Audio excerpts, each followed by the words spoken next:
Hey, what's up everybody? It's Rox and I am coming to you today with a review for R&B Divas LA Season 2, Episode 5. So let's get to it, shall we? Alright you guys, so I wasn't really sure if I was going to review the video, do the video today or tomorrow because I had family visiting from out of town last night, so at first I wasn't going to watch it because a few people on Twitter said I didn't miss nothing and just do top of the blog today. But you know what? I just went on ahead and watched it. And I was glad that I did. I actually enjoyed this episode for a few reasons. One, because it was just regular life. Not no whole bunch of shady fighting, arguing, niggas, ratchet, hood, ignorant, nothing. It was just... it was still a lot, and it was doing a whole lot, but I still thought the show was pretty good last night, especially in light of all the stuff that's gone on this week, but most definitely, the whole suicide of Robin Williams and how it perfectly, even though that's not the best word to use, but how it perfectly tied in with the show this week. So we'll get to Michel'le in a little bit, but first off, let's start with this Puerto Rican project. Caesar has gotten back in touch with the girls, and he's like, you know what, it's all a go. Okay, Caesar has worked that shit out. He got the studio time for him. And he done worked out the producer for him and everything. Okay, now Caesar done became a damn music mogul. I was like, well, fuck, if he was able to do all that from the beginning, why didn't he? Okay, got them scraping up, Cresset Michel'le's man to do it and all that. Yeah, Caesar, all right, get on your JOB if you have it like that. Caesar will work on the damn staff of R&B Divas, y'all, but you ain't heard that from me. So there's some concern that, they had already chosen Cresset, Michel'le's boyfriend, to be the producer. However, Cresset is like thinking to herself, like, I ain't really want the nigga to be involved anyway because, these hoes ain't loyal. The girls can be kind of crazy and a whole lot and much, and maybe she just didn't need to get him involved in that. So Cresset was like, listen, he's gonna be just fine. We can go with whoever the producer is that Caesar has hooked up for us, and I'm perfectly okay with it. So that was good, no drama. Didn't nobody try to do nothing extra. I was just like, yes, that is just a normal response. Okay, it's okay. Let's just go with what they got. Okay, and who they got was Warren Campbell. You guys also know him as the crispity crunchity husband of Eric Campbell. I shouldn't say that. Warren Campbell is a cool guy. I like him or whatever. He can be quite bossy, and I think he's just been in the music industry and has it in his mind. I can't believe I said crispity crunchity. I know somebody is gonna be mad for me saying that. It's just a joke, y'all. I'm just playing. Yeah, they got Warren Campbell. And like I said, I can't figure out why we didn't have him from the beginning if Caesar could get in touch with him like that. So the girls are all excited. I didn't even realize that Warren Campbell used to work with Dr. Dre. And so Michel'le knew him from the past. As a matter of fact, we find out when they all get together with him in the studio that Michel'le used to babysit him. How old is he? Well, I guess they can't be that. Yeah, I don't really know. Okay, well, whatever. I'm a think about that because I used to go to Erica Campbell and Tina Campbell's daddy's church. And, y'all, that's a whole nother something else. Boy, you talking about just some entertainment. I mean, it was definitely... Anyway, I'm not going to get into that right now. But I'm thinking, like, if I was, like, 22, 23... somewhere in there, and they were about, I was probably, they were teenagers. They were singing in the choir, maybe 15, 22, 57, okay, maybe, but shit, didn't seem like he would need it. They ain't that far apart in age, I don't think. But let me get back to the show, y'all. I just be getting off sometimes. So anyway, they sit down with Warren, and they all excited. And, they trying to let them hear what they came up with already. And it's so funny because originally when they sang together with Cresset Michel'le's boyfriend, it was all coming together and it was sounding good. And they got up in that studio with Warren. And that shit sounded a mess. It was all falling apart and nobody could remember their parts. And they was trying to sing the parts and all that. He was just looking like, yeah, but no, I don't think we gonna do that. Of course, Warren Campbell has his idea in his mind of how he wants to handle it. And part of that is that he just wants, it looks like he just wants to have one or two leads, and everybody else kind of sings background. We already know that that is really not going to fly over too well for the girls, because they're all lead singers, or all I wouldn't say lead, but they're all just soloists. So they're not really used to singing background. We've learned that already with Shantae Moore's song. It's gonna be a challenge, I think, that he's gonna have in front of him of trying to get these 6 soloists to want to take a back road to the ego and do what's best for the common good of the song. Something tells me it's going to be 6 leads, though. Let's talk about Cresset's lyrical opus. What is it called? Lyricist. Lyricist opus. I was just like, she is really calling it that like it's a movement. I know how y'all deep people do. Y'all, you have to really attach to it, and you have to, become one with the project. So everything is her lyricist opus, okay? She talks to her mom, who is her manager. We remember that. And she's like, is the label on board with it? And the mom was like, the label said, fuck lyricist opus. I think you're going to have to pay for this one yourself. Okay, so this puts a whole different spin on the lyricist opus. What does it mean, you guys? I meant to look up opus before I did this video. I'm going to look it up. And if I'm feeling especially inspired, I might put the definition on here. But probably not, y'all. Don't look for it. But yeah, whatever it is something very important, near and dear to her heart. However, she has to keep in mind the financial aspect of it and how she doesn't have money to waste. She gets her people together, she gets her boyfriend, and she gets some producers, and she gets some musical artists, some horns, and she gets them all together in the studios, and they create some magic. You guys, I have to say that I thought the music sounded good. It was a different sound. You don't hear horns, you don't hear live instruments anymore. Something that I missed. That's why I really love Earth, Wind and Fire, and that's why I really love Mint Condition. I'm good with the new music. Is that a mouse? What the fuck is that? Oh my God, you guys, it's a mouse. Oh, that ain't, child, ain't no mouse. That's a bird. Anyway, getting back to what was I saying? I done forgot what the hell okay. What was I was talking about? Okay, the opus. So I swear it looked like a mouse though, y'all, but let me get back on track. She gets the musicians together, and the music really did sound good. It sounds like something I want to hear. She has such a distinct and different voice.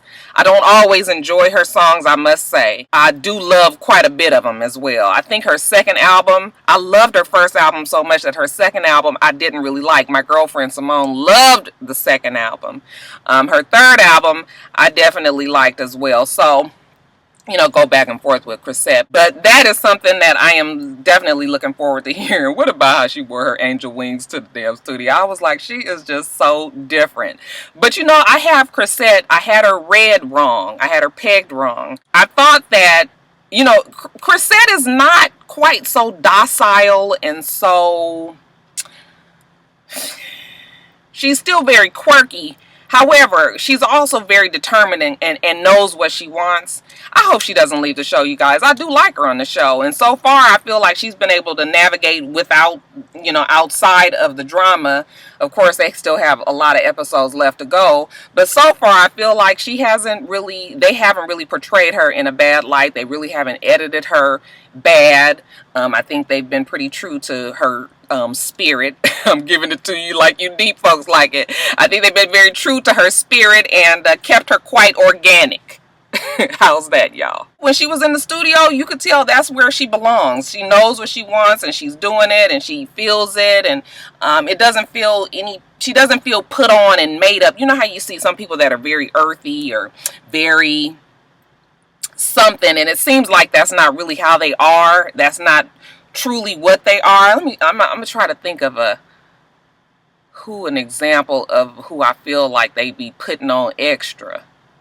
I can't even think of nobody now, and it's so funny because I'm sure it will come. But anyway, she just feels like she's a pretty authentic person, and I feel like they've they've done her pretty good so far on the show. So, but we'll see. But yeah, the angel wings. I was just like, I know Leela would have had a problem with them damn angel wings in the studio. But y'all just let Cresset be Cresset. What do you guys think? Y'all think she should stay on the show? I think so far it's been so good. All right, you guys. Y'all know I had to save Michel'le for last, y'all. Like I said, we had company last night, and I didn't really, the show was on the TV, but I didn't really get to pay attention to it. So after it went off, after my company left, then I watched it, and when she did her run, y'all know I have to do it for you, okay? And this one, I feel a connection with. I feel like it's something that I can tackle. So if you guys would just be patient with me and let me center myself, I'll give it to you just like she did it. Yeah!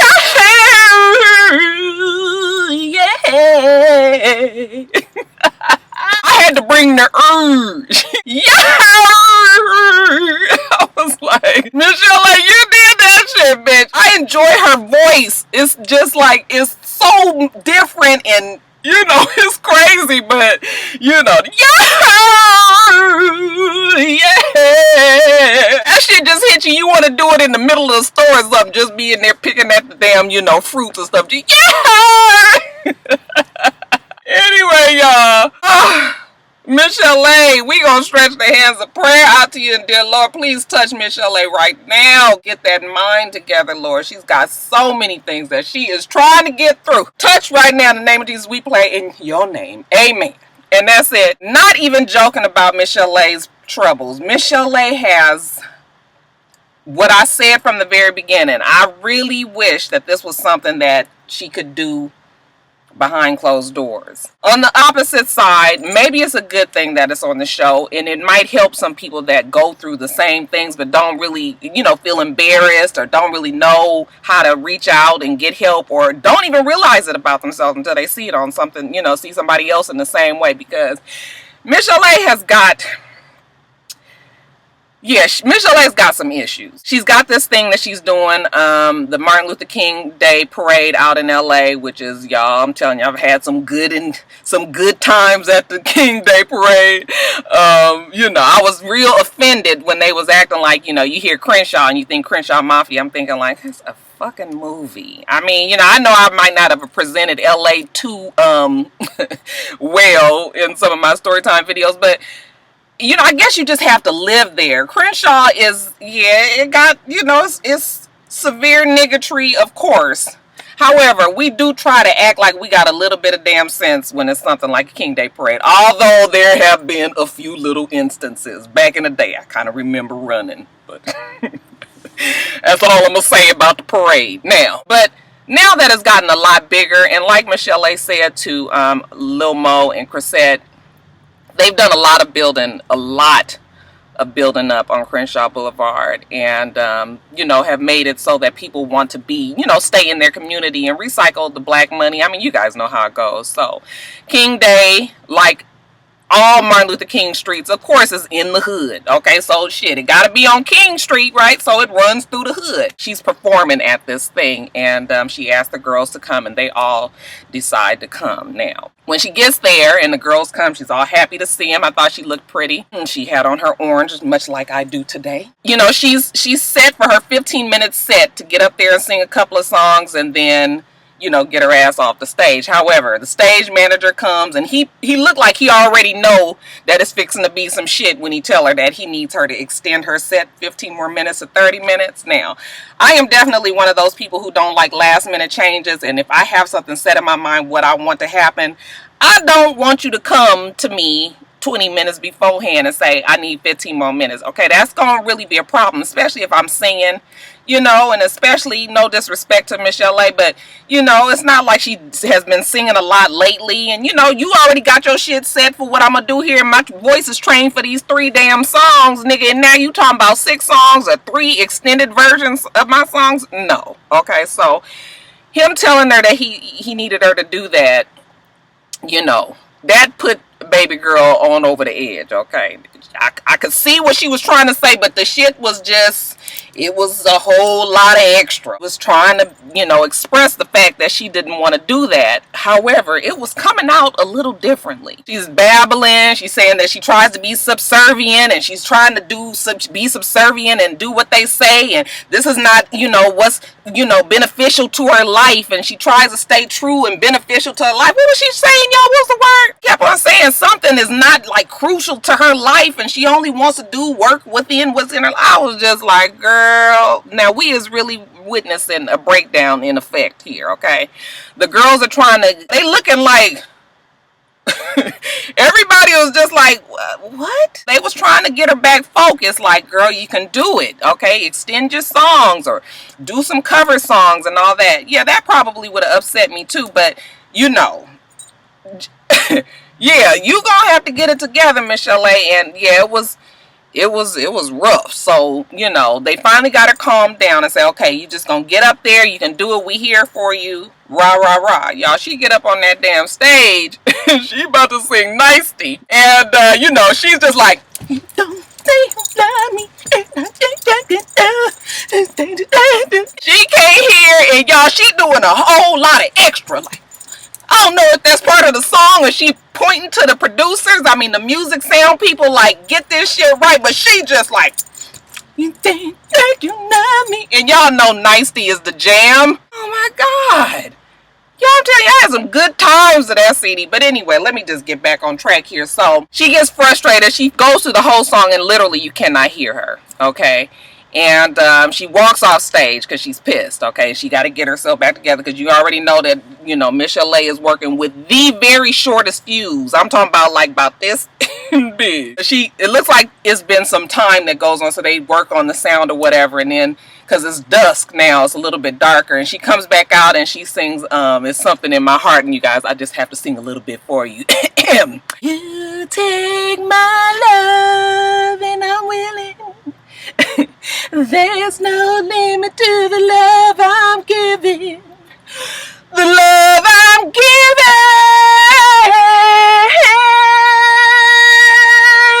Ooh.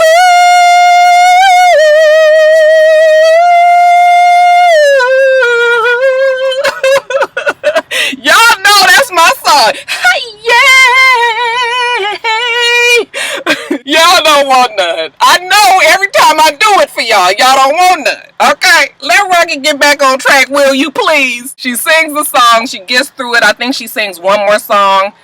Don't have time to tell y'all whatever it was, but yeah, what's the most concerning is Michel'le's psyche. Okay, Lil Mo and Leela James get together and talk about the fact that, you know, Lil Mo is genuinely concerned. Something is wrong there. She feels like her and Leela probably has a little bit more of a connection with Michel'le. So they're like, we're going to sit her down and, you know, we're going to have like a miniature intervention and try to see if we can get her to get some help, because this is definitely something. Even Leela, the one who praised, you know, about all her problems, Leela was like, yeah, even this I can see needs a therapist. Totally agree. So when they get with Cresset, I mean, why do I keep wanting to say Cresset? When they get with Michel'le, you guys, my heart almost broke. You know, she, of course, is in this babbling mindset again.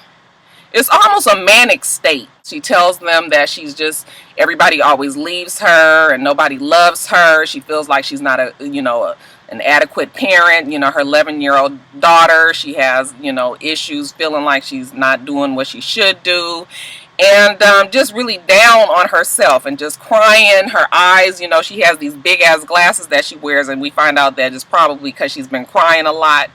And I just my heart, I felt so sorry for her, because I've had depression issues. I've told you guys about my postpartum depression. If you guys haven't seen it, go back and watch the video. But on top of that, I've had issues over the years of having to deal with depression, and it's a bitch. Okay, it is really hard to really get people to understand how you feel without people saying, oh, you full of shit. Okay, and that's why a lot of people hide it. and really don't want to come out because people either gonna say you full of shit, you want attention, or you crazy. You know, nobody wants to be called any of that. You know, if it's truly the depression is really real within you. So it's just a look at somebody who is really having a breakdown. And you know, they're telling her like, we're here for you. Those things, when you are really in a really depressed state, though, those sayings just go in one ear and out the other. It's just something that you don't really believe. You really convinced yourself that there's nobody and nothing there for you. And a lot of times, some of it does take medication to correct. And, you know, like I said, a lot of people don't want to admit that, but they tell her that she needs to go to a therapist and that they will be there for her. I mean, they're to the point where they're worried that she shouldn't even be by herself. And I felt that way about it too. But she agrees, you know, that she needs to try to do something about it. I mean, she wants the help, obviously. Okay, she's reaching out. I mean, the way she acts out, those are all cries for help. So I thought it was really, really cool of Mo and Leela James to just be there for her, because a lot of people don't have that. So she goes and she talks to the therapist. She's just explaining to the therapist a lot of the issues that she has, the hang-ups, the fact that she didn't go to her grandmother's funeral, and she regrets it. She's, you know, feels that she, you know, she's bounced around, didn't have a stable child life. For like a lot of people, some people just can't deal with it, okay? And she's just to this point where she's just not happy. We find out that she's recently tried to kill herself, or I think either she tried to kill herself or really had thought seriously about doing it just within 3 weeks, okay? And you would think that her being on this show and things happening, you know, positively in her life would help. But it's obviously not. I don't know. I don't feel like it's put on for the show. I really genuinely feel like, you know, Michel'le is going through at this time, and that is something that she really needs to work out with a therapist. You know, not to get on the whole Robin Williams thing too tough, but, you know, people just don't realize the front that people put on when you get in front of the camera. You know, if your job is to make people laugh, that is your job. That's what you do.